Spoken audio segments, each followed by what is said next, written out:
যাদের সরকারে একজনও মুসলিম প্রতিনিধি নাই, যাদের একজনও রাজ্যসভায় এবং লোকসভায় মুসলিম মেম্বার অফ পার্লামেন্ট নাই, তারা মুসলমানদের কল্যাণ করার জন্য ৩৭০ ধারা বিলোপ করে, তারা মুসলিম মহিলাদের কল্যাণ করার জন্য ট্রিপল তালাক বিল আনে।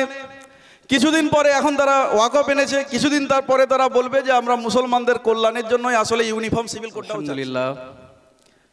আলহামদুলিল্লাহ রাব্বিল আলামিন, আসসালাতু ওয়াসসালামু আলা রাসূলিহিল আমিন ওয়া আলা আলিহি ওয়া সাহবিহি আজমাইন ইলা ইয়াউমিদ্দিন। মঞ্চে এবং মঞ্চের সামনে উপবিষ্ট বিশিষ্ট গুণীজনেরা সবাইকে শুকরিয়া, আসসালামু আলাইকুম ওয়া রাহমাতুল্লাহ। আপনারা ওয়াকফের ব্যাপারে মোটামুটি অ্যাডভোকেট সাহেব এবং পূর্ববর্তী বক্তাদের কাছ থেকে বেশিরভাগ বিষয় অবগত হয়েছেন। ওয়াকফের আলোচনায় যাওয়ার আগে গত 3 দিন আগে কাশ্মীরের পেহেলগামে যে মর্মান্তিক অমানবিক সন্ত্রাসবাদী আক্রমণ হয়েছে তার জন্য আমরা তীব্র ধিক্কার জ্ঞাপন করছি।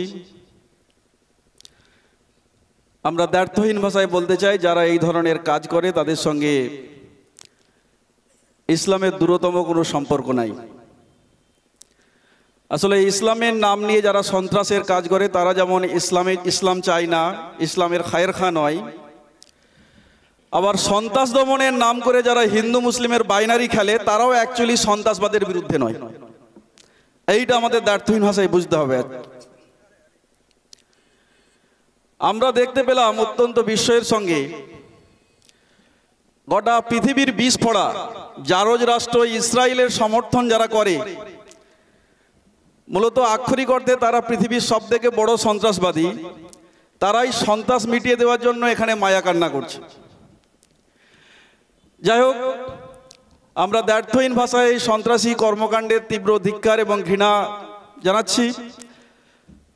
তার সঙ্গে সঙ্গে যারা এই সন্ত্রাসবাদকে পুঁজি করে রাজনৈতিক রুটি সেকার জন্য উঠে পড়ে লেগেছে, সেই গদি মিডিয়া থেকে শুরু করে ভক্তকুলকেও একরাশ ঘৃণা এবং করুণা আমরা জ্ঞাপন করছি তাদের উপরে। আসলে ওয়াকফ অ্যামেন্ডমেন্ট বিল এটা কোনো বিচ্ছিন্ন ঘটনা নয়। ভারতবর্ষে আরএসএস প্রতিষ্ঠা লগ্ন ছিল 1925 খ্রিস্টাব্দ। প্রায় 100 বছর আগে থেকে যে ইসলাম বিদ্বেষের বীজ বপন করা হয়েছে, ইসলাম ফোবিয়ার যে ন্যারেটিভ তারা চালিয়ে যাচ্ছে, তারই একটা ইনসেপারেবল পার্ট, একটি অবিচ্ছেদ্য অঙ্গ হচ্ছে ওয়াকফ অ্যামেন্ডমেন্ট বিল বা উমিদ। যারা বিলকিস বানুর হত্যাকারীকে ফুলের মালা দিয়ে বরণ করে নেয়, যারা এহসান জাফরির স্ত্রীর এখনো জাস্টিস পাইয়ে দিতে পারে না, তারা আবার মুসলিম মহিলাদের কল্যাণের কথা চিন্তা করে নাকি ওয়াকফ অ্যামেন্ডমেন্ট বিল এনেছে। এটা হাস্যস্কর। তাহলে এই যে সিলসিলা শুরু হয়েছে, এই সিলসিলা এভাবে আগে বাড়তেই থাকবে। এই বাড়তে বাড়তে থ্রু ইউনিফর্ম সিভিল কোড তারা চূড়ান্তভাবে হিন্দু রাষ্ট্র ঘোষণা করতে চায়। এটা হচ্ছে হিন্দুত্ববাদীদের কালো নকশা। আর এই ওয়াকফ বিল বলুন বা ইতিপূর্বে যে সমস্ত একটি নির্দিষ্ট কমিউনিটিকে টার্গেট করে বিলগুলো তারা এনেছে, তাদের অভিমুখ একটাই, সেটা হচ্ছে যেটা গোলওয়ালকার তার কেতাবের মধ্যে বলে গেছিলেন যে ভারতবর্ষের ইন্টারনাল থ্রেট দুটো, তার মধ্যে একটা হচ্ছে মুসলিম কমিউনিটি। এই মুসলিম কমিউনিটিকে কর্নার করার জন্য, তাদেরকে দ্বিতীয় শ্রেণীর নাগরিক হিসাবে পরিগণিত করার জন্য, সাংবিধানিক যে রক্ষা কবচ তারা ভোগ করে সেটাকে ডাইলিউট করার জন্য তারা কখনো সেকুলার কথাটাকে অস্বীকৃতি জানায়, কখনো সংবিধানের যে মৌলিক ভাবনা সেটা আঘাত হানে। তারা সাংবিধানিক যে ফেডারেল স্ট্রাকচার, যে সেকুলার স্পিরিট, যে ইন্টিগ্রিটি এবং সার্বভৌমত্বের ধারণা আমাদের সংবিধান দেয়, তারা অ্যাকচুয়ালি সেটা বিশ্বাস করে না। তারা জাতীয় পতাকার 3 রঙকে যেমন মেনে নিতে পারে না, গেরুয়া ধ্বজাকে তারা বিশ্বাস করে, একইভাবে ভারতবর্ষের সংবিধানকে তারা মন থেকে মেনে নিতে পারে না। তারা আসলে মনুবাদেই বিশ্বাস করে। দুর্ভাগ্য হলো সত্য, যারা এই অশুভ শক্তি ভারতবর্ষের স্বাধীনতা আন্দোলনের সময় যারা ব্রিটিশ বেনিয়াদের সঙ্গে অবৈধ আতাত করেছিল, যারা মুচলেখা দিয়ে স্বাধীনতা সংগ্রাম থেকে নিজেদেরকে বিরত রেখেছিল, সেই ব্রিটিশ বেনিয়াদের আত্মসহায় এবং তাদের প্রেতাত্মা আজকের পবিত্র ভারতবর্ষের মহান সংবিধানের মহান আইনসভায় তারা আসীন হয়েছে। এবং তাদের গডফাদারদের যে নীতি অর্থাৎ ডিভাইড অ্যান্ড রুল, তোমরা জনগণের মধ্যে ভাগ বাটোয়ারা করো এবং সেই সুযোগ নিয়ে তাদেরকে শাসন শোষণ করো, সেই নীতিকে তারা ধারণ করছে। তাই জন্য আমরা দেখতে পাচ্ছি যে তারা ক্ষমতায় আসার পর থেকেই ভারতবর্ষীয় সমাজ ব্যবস্থার সহস্র বছরের সাম্প্রদায়িক সম্প্রীতির যে উজ্জ্বল নিদর্শন, সেটাকে তারা ভুলভাবে বিকৃতভাবে উপস্থাপন করার মধ্য দিয়ে একটি ধর্মীয় ফ্যানাটিসিজম, একটি সাম্প্রদায়িক হিস্ট্রিয়া পয়দা করতে চায়। আর এভাবেই তারা ভারতবর্ষকে মূলত ক্রমে ক্রমে জেনোসাইড বা গণহত্যার দিকে ধাবিত করছে। পণ্ডিতেরা বলছে যে রাওয়ালডাই জেনোসাইড হওয়ার আগে যে আলামতগুলো প্রকটিত হয়েছিল, ভারতবর্ষে প্রায় সমস্ত আলামত প্রকটিত হয়েছে। আমাদের দায়িত্ব, যারা গণতন্ত্রে বিশ্বাস রাখি, যারা ধর্মনিরপেক্ষতায় বিশ্বাস রাখি, যারা সহাবস্থানে বিশ্বাস রাখি, যারা সাম্প্রদায়িক সম্প্রীতিতে বিশ্বাস রাখি, আমাদের মহান দায়িত্ব হচ্ছে আসন্ন জেনোসাইডকে আমাদের বুকের রক্ত দিয়ে রুখে দেওয়া। আর এই রুখে দেওয়ার কাজ আমাদেরকে রাস্তায় দাঁড়িয়ে করতে হবে, মসজিদে দাঁড়িয়ে করতে হবে, মাদ্রাসাতে করতে হবে, খানকা দিয়ে করতে হবে। আমাদের যেখানে যেটুকু আমাদের সম্বল আছে সেটাকে কাজে লাগিয়ে ভারতবর্ষের অখণ্ডতা এবং ইন্টিগ্রিটিকে রক্ষা করার জন্য আজকে আমাদের ময়দানে আসতে হবে।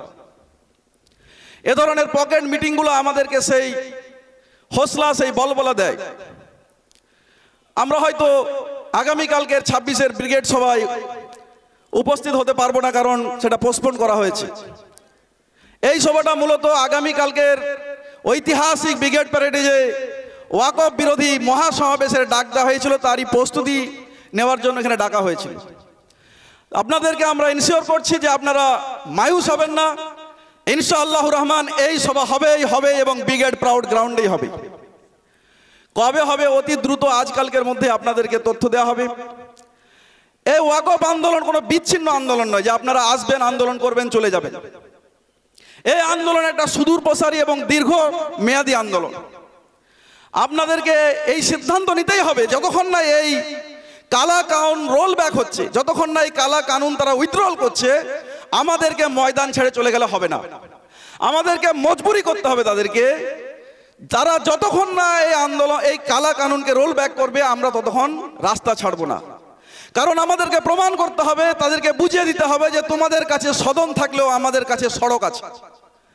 তারা যদি ব্রিগেড না আমাদের দেয়, তাহলে কলকাতার প্রত্যেকটা অলিগলিতে গিয়ে আমরা আমাদের প্রতিবাদ প্রদর্শন করে আসব। এই হিম্মত নিয়ে আমাদেরকে কিন্তু থাকতে হবে। লাস্ট টাইম যখন আমরা ডিএমএ প্রোগ্রাম করেছিলাম, প্রায় 5,000 লোক হয়েছিল। আপনারা ভেবেছেন অনেক আন্দোলন হয়েছে, সারা ভারতবর্ষের আনাচে কানাচে আন্দোলনের ঢেউ ছড়িয়ে পড়েছে। বোধহয় আজকের ডাকে না গেলেও চলতে পারে। বন্ধু, কোর্টের যে রায় আমাদের পক্ষে দিয়েছে, এটা যদি আপনাদের আত্মসন্তুষ্টির কারণ হয়, তাহলে আপনাদেরকে নিয়ে আন্দোলন বেশি দূর চলবে না। আপনাদের এই টেম্পারামেন্ট, এই স্পিরিটটাই তো দেখতে যাচ্ছে অশুভ শক্তি, যে মোল্লার পর মুসলমানরা কতক্ষণ ধরে লড়তে পারে। আমরা যদি উদাসীন হয়ে যাই এই আন্দোলনের ব্যাপারে, আমরা যদি ইন্টারেস্ট হারিয়ে ফেলি, আমরা যদি আগ্রহ হারিয়ে ফেলি, পারতপক্ষে এটা অশুভ শক্তির জয় এবং তাদের যে অসাংবিধানিক পদক্ষেপ, সেটাকেই আমরা অনেক মজবুত করতে সাহায্য করব। তা আসুন, আমরা পরবর্তীতে যে সমস্ত আন্দোলনের ডাক আসবে, সেই আন্দোলনে আমরা অংশগ্রহণ করার জন্য প্রত্যয়দীপ্ত শপথ নিয়ে এখানে বাড়ি ফিরি। এবং সব থেকে বড় কথা, আগামীতে যে ব্রিগেড প্যারেড গ্রাউন্ডে ঐতিহাসিক মহাসমাবেশ হবে, তার জন্য এখন থেকে আমরা আবার আমাদের প্রস্তুতিকে নবায়ন করি। হয়তো আগামীকাল সে ঐতিহাসিক সমাবেশ হলে অনেক ভাইকে আমরা আমাদের সাথে পেতাম না, কারণ অনেক স্বল্প সময়ের মধ্যে এই সবার আয়োজন করতে হয়েছিল। এখন আমাদের কাছে যে এই সময়টা এসেছে, এটা আমরা পজিটিভ খাতে ব্যয় করি। যে ভাইরা আমাদের সঙ্গে সংশ্লিষ্ট হতে পারেননি, তাদেরকে আমরা আমাদের কাতারে সামিল করে নেই। এবং আগামী যে আন্দোলন, যে দীর্ঘমেয়াদী আন্দোলন, সেই দীর্ঘমেয়াদী আন্দোলনকে ফলপ্রসূ করার জন্য আমাদের মানসিকভাবে প্রস্তুতি নেই। আপনাদেরকে শুধু একটা সুখবর দিয়ে আমি বিদায় নেব।